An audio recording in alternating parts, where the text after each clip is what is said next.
Hello, Assalamu alaikum student. Today the topic is gene linkage and crossing over, as we have done with the wheat color and skin color, and now we are moving towards the next topic, that is gene linkage. As we have discussed earlier, आपके पास जो jeans होती हैं, बहुत सी jeans linked form में होती हैं और बहुत सी जीन्स इंडिपेंडेंटली एक करेक्टर के लिए रिस्पॉन्सिबल होती हैं या एक ट्रेट को शो करती हैं. So the number of genes in a cell is far greater than the number of chromosomes. It means that कि आपके पास जो आपकी जीन्स का नंबर है वो ज्यादा है. अगर लेट्स से फॉर एग्जांपल अगर आपके पास नंबर ऑफ क्रोमोसोम्स 46 हैं तो जरूरी नहीं है कि आपके पास जीन्स भी 46 हो. 46 नंबर जो है वो सिर्फ क्रोमोसोम के लिए हम यूज करते हैं. 46 हम कहते हैं कि total number of chromosomes human में है, और अगर देखा जाए तो हैप्लॉइड जो है वो 23 है. तो इस तरह से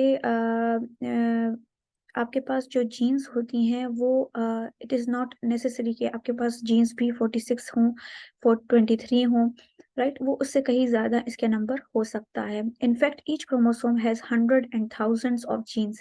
यानी एक क्रोमोसोम में आपके पास 100 भी हो सकती हैं. कुछ ऐसे क्रोमोसोम्स हैं जिसमें 1000 ऑफ जीन्स हो सकती हैं. Genes located on the chromosome that tends to be inherit together in genetic crosses are said to be the linked genes. और वो genes जो कि inherit होती हैं पेरेंट्स से, जो इनहेरिट होती हैं जेनेटिक प्रोसेस में, जो इनहेरिट होती हैं और एक साथ अगर इनहेरिट हों तो हम उनको कहते हैं कि they are the linked jeans.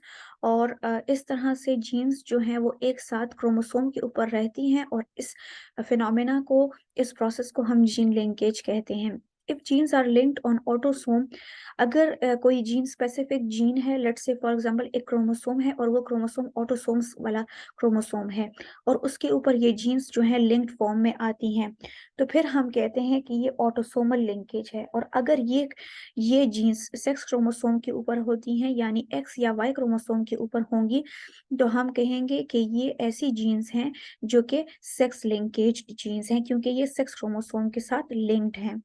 ठीक है. All the linked genes found on the same homologous pair of chromosomes form a group known as linkage group. So the number of linkage group in an organism are equal to the number of homologous pair of chromosome in the organism. तो it depends कि आपके पास homologous chromosome कितने हैं. ठीक हो गया. अच्छा, for instance in human the genes for the sickle cell anaemia, ये एमसीक्यूज के पॉइंट ऑफ व्यू से बहुत इंपॉर्टेंट है. सिकल सेल एनीमिया, जिसमें आपके पास एक ऐसा जेनेटिक डिसऑर्डर जिसमें आरबीसी की जो शेप है वो चेंज हो जाती है. ल्यूकीमिया, WBC का डिसऑर्डर, अल्बिनिज्म, ये हम जेनेटिक डिसऑर्डर में पढ़ चुके हैं, are found on the chromosome number 11. So these traits are supposed to be in the same linked group. As it is mentioned earlier that the linked genes tend to be inherited together in block inheritance. इसको हम in block inheritance in the, so usually they do not show recombination and do not assort independently. अलग अलग नहीं होते, ये एक साथ रहती हैं. So the Mendelian, तो ये आपके मेंडेलियन का जो प्रिंसिपल है या जो लॉ है उसको फॉलो नहीं करते, उससे डेविएट करती हैं, right. So we can say that detection of genetic linkage, gene linkage can easily be detected by performing a test cross. Test cross में आप क्या करते हैं, डाइहाइब्रिड क्रॉस करेंगे. इसमें आप एक हेट्रोसाइगस कंडीशन लेंगे इंडिविजुअल F1 ट्रेट की, और उसको आप ब्रैक क्रॉस करेंगे रिसेसिव पेरेंट के साथ. ठीक हो गया. आपके पास जो भी ऑफस्प्रिंग F1 जनरेशन में हेट्रोजाइगस होगा, आप उसके पेरेंट, रिसेसिव पेरेंट का क्रॉस करेंगे. अगर आपके पास कॉम्बिनेशन 1:1:1:1 आती है, यानी एक एक करके ना, वन एक इंडिविजुअल भी सेपरेट है, जैसे ये आप देख रहे हैं, वन एक इंडिविजुअल भी सेपरेट है, दूसरा भी, तीसरा और फोर्थ वन भी. So we can say that it is deviating from the Mendel's law. So we can say that कि आपके पास ये इंडिपेंडेंटली असॉर्ट नहीं होती, जबकि ये आपके पास linked फॉर्म में रहती हैं. There would be no linkage between the genes if the ratio is deviated. अगर 1:1:1 है तो फिर तो ठीक है, लेकिन अगर ये डेविएट कर रही है तो फिर हम कहेंगे कि देयर इज इनकम्प्लीट और पार्शियल लिंकेज. और but if the parent type are produced complete और टाइट लिंकेज इज बिलीव्ड. यहाँ पर आपके पास एग्जाम्पल इन्होंने जो है वो डोर्सोफिला के केस में दी है, जिसमें आपके पास जो है वो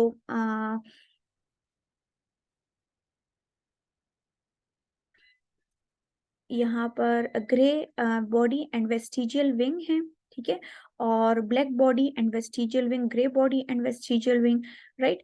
लेट्स सी कि आपके पास एग्जांपल से हमें कौन सा कॉन्सेप्ट बताया गया है। To see how linkage between the genes affect the inheritance of two different characters, let's take an example of TH Morgan डोर्सोपिला।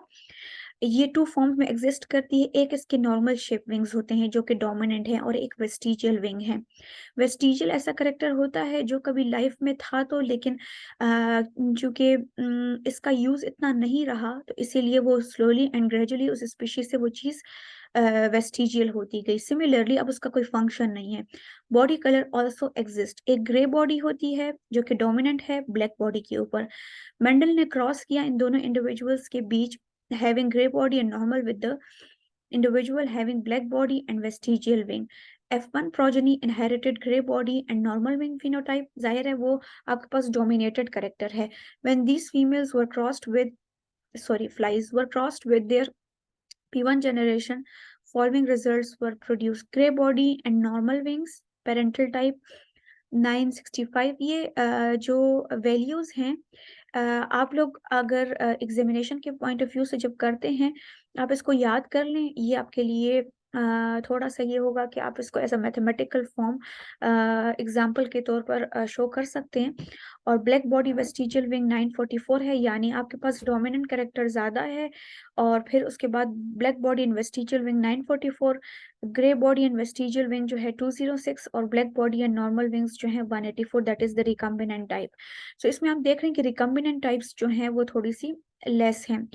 More offspring had a parental type phenotype. ज्यादा ऑफस्प्रिंग कितने आए हैं? पेरेंटल टाइप के आए हैं, यानी grey body and normal wings.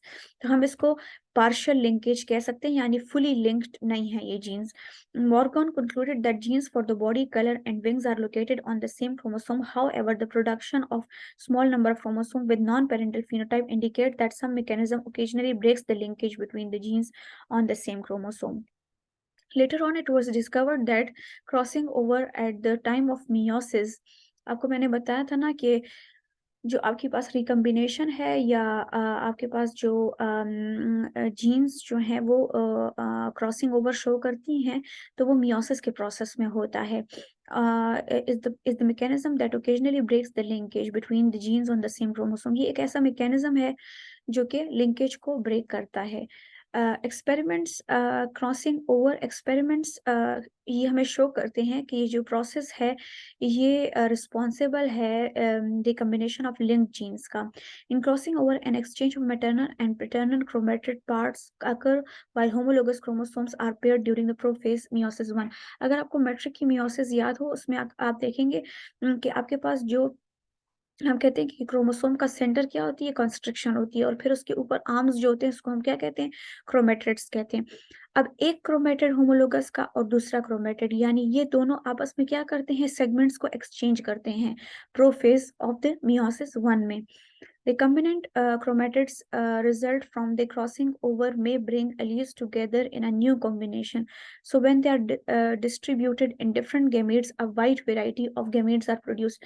ये मैंने आपको इनहेरिटेंस का टॉपिक जब स्टार्ट करवाया था, तभी मैंने आपको बताया था कि जब क्रॉसिंग ओवर होती है तो वो वेराइटीज देती है, इंडिविजुअल्स में वेराइटीज, वेरिएशन शो करती है।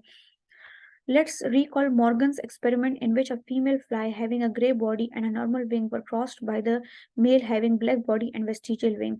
Most of the eggs had chromosome with either the यानी बी VG का मतलब ये है कि black body vestigial wing, or parental type genotype for the body color and the wing, but the some of the eggs had a recombinant chromosome. B plus का मतलब ये हो जाएगा आपके पास कि ये क्या है? यहाँ पर ये डोमिनेटेड फॉर्म में है।